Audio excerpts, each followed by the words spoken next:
At 9:27 a.m. on the 24th of March, 2015, a plane got in contact with the Marseille en route control center. It was an Airbus A320-211, operated by German wings, headed from Barcelona to Dusseldorf. Everything seemed normal. The captain read back the air traffic controller's clearance at 9:30, allowing him to fly to an en route waypoint. Only a few minutes later, something was off.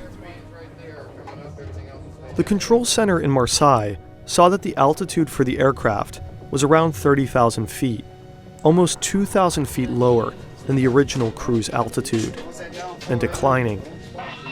Marseille contacted the plane and asked what altitude the plane was cleared for, but they received no response at all.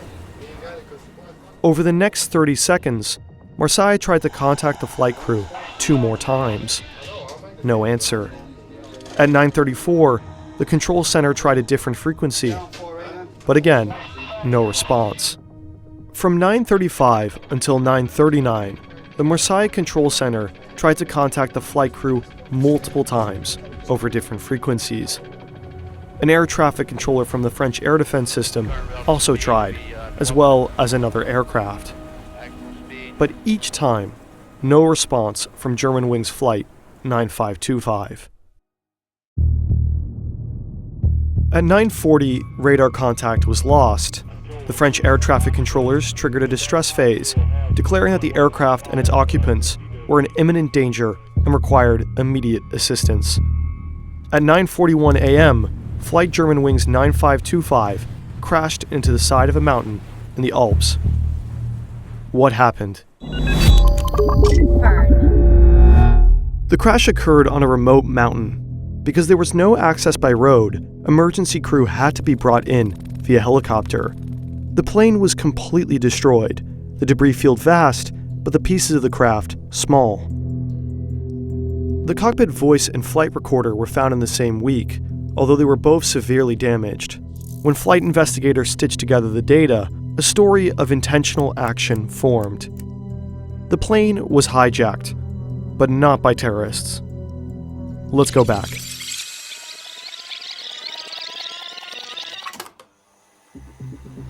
After the aircraft leveled off at its cruise altitude, the captain left the cockpit to go to the bathroom at 9:30. While he was in the bathroom, the plane was almost immediately set for a different altitude in the cockpit. At 9:34, the captain came back and requested access, but he got none. The door was locked. As he stood in front of that cockpit door, the captain began to understand.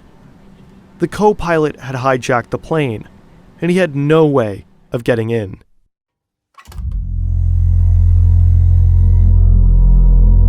After 2001, cockpits were changed in order to protect those flying the plane from potential hijackers.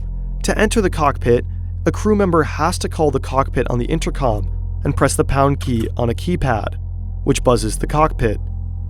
At that moment, the pilot can switch the door control from norm to unlock, and the crew member can enter. The crew is also given emergency codes, which they can use if there are concerns for those in the cockpit. In that case, the crew member will use the emergency code on the keypad, triggering a 30-second timer, and the cockpit door will open for 5 seconds. However, there are situations where those in the cockpit want to override the access by the crew, like during a hijacking. In that situation, the pilots can switch the door control to lock, overriding all emergency access. And it's that mechanism that the co-pilot used to permanently lock access to the cockpit while the plane began to descend. The captain was locked out of the cockpit without any control. At 9:39, the cockpit voice recorder picked up violent blows on the cockpit door. The captain had repeatedly tried breaking in to gain access, but the cockpit door was reinforced. Made to withstand armed hijackers, the captain stood little chance. In the last minutes, the passengers, crew, and captain all knew that the plane was going down. No one survived the crash. 144 passengers, 4 cabin crew, and the captain and co-pilot died. Amongst the passengers was an entire school class, returning from a field trip to Spain. The captain, Patrick Sondenheimer, was a 34-year-old father of 2.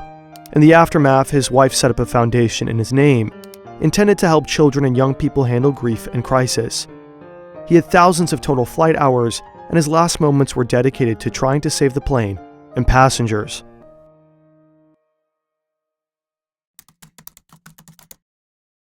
The co-pilot was 27 years old, and from a young age, he was passionate about flying. His bedroom had posters of Airbus, Boeing, and Lufthansa, and he'd become an expert glider pilot as a child. He joined Lufthansa's flight academy straight out of school, but only a few months into the program, he stopped. He was suffering from a deep depressive episode, treated with antidepressants, and spent multiple months in the care of a psychiatrist. Eventually, he received a medical recommendation declaring that he was in remission. After a few months, his student pilot license and fit-to-fly medical certificate were restored. But if he needed any more psychiatric treatment, he'd be grounded from flying. But he continued with his training until he ran into a problem. While filling out a document required by the U.S. Federal Aviation Administration to fly at an Arizona-based, Lufthansa-operated flight school, he said that he had never been diagnosed with any mental disorders. This was a lie, and he got caught. Lying on an FAA application can lead to a jail offense or the end of a flying career. But the FAA gave him a second chance. He admitted to depression and was accepted to go to Arizona. In 2013, he joined Germanwings, a low-budget airline owned by Lufthansa. And a year later, his depression returned. He thought he was going blind, visiting ophthalmologists and neurologists multiple times per week because he was seeing stars, halos, flashes of light, streaks, and flying insects. But the doctor's scans didn't find much. He was diagnosed with hypochondriacal disorder, as well as emergent psychosis from his family doctor. And that doctor urged him to go to a psychiatric clinic, but he'd do no such thing. Instead, in January of 2015, he returned to the psychiatrist that had helped him in the first place. He received psychotherapy and went on heavy antidepressants while continuing to work and fly. From February to March, he received multiple sick notes from multiple doctors. He wasn't all right, and he wanted something to change. 4 days before the crash, he turned to his computer to understand the locking mechanism on the Airbus A320 cockpit door. On his outbound flight from Dusseldorf to Barcelona, he tested the descent settings for a moment while Sondenheimer was outside the cockpit. On the return flight, he used it to bring down the plane. How could this have happened?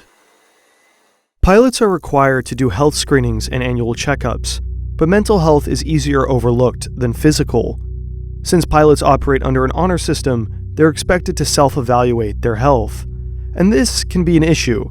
The co-pilot was declared unfit to work by his doctor, but he decided to just not tell his employer. But if someone like him is a risk to public safety, a doctor can break doctor-patient confidentiality and report him to authorities. So why didn't at least one of the multiple doctors who wrote multiple sick notes and declared him unfit to fly think that the co-pilot may have presented a risk for public safety? Enough of a risk that he couldn't be trusted to report himself. We don't know. The doctors may have believed the co-pilot was a risk to himself, but not to others.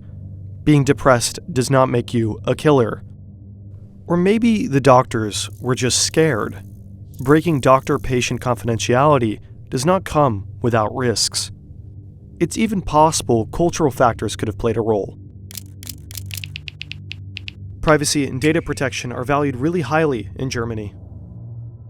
But trying to understand why doctor-patient confidentiality wasn't broken is a dilemma and issue best left to healthcare professionals and ethics professors. And unfortunately, we're YouTubers. So we encourage you to read more about it in these articles.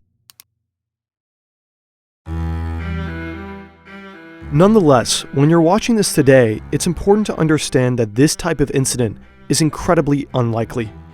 In the aftermath, the European Aviation Safety Agency proposed multiple safety regulations. Psychological screening for pilots increased, and multiple airlines adopted a two-person in the cockpit at all time rule, although Lufthansa has recently phased this out.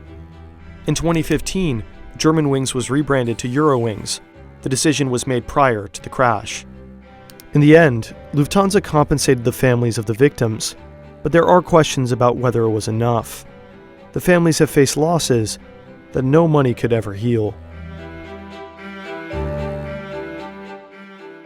Hopefully you enjoyed this video. It was insanely hard to make. We love animation and deep research, but it's expensive. That's why we have sponsors on this channel. By the way, a lot of our animation in particular actually has a lot to do with math, be it geometry or linear algebra for specific shaders, or code for scripted and procedural animation. Both can be exciting and fascinating, especially if taught in a playful manner. That's where Brilliant comes in. It gives you skills that can be applied to everything, literally, be it basic logic, artificial intelligence, data science, or physics.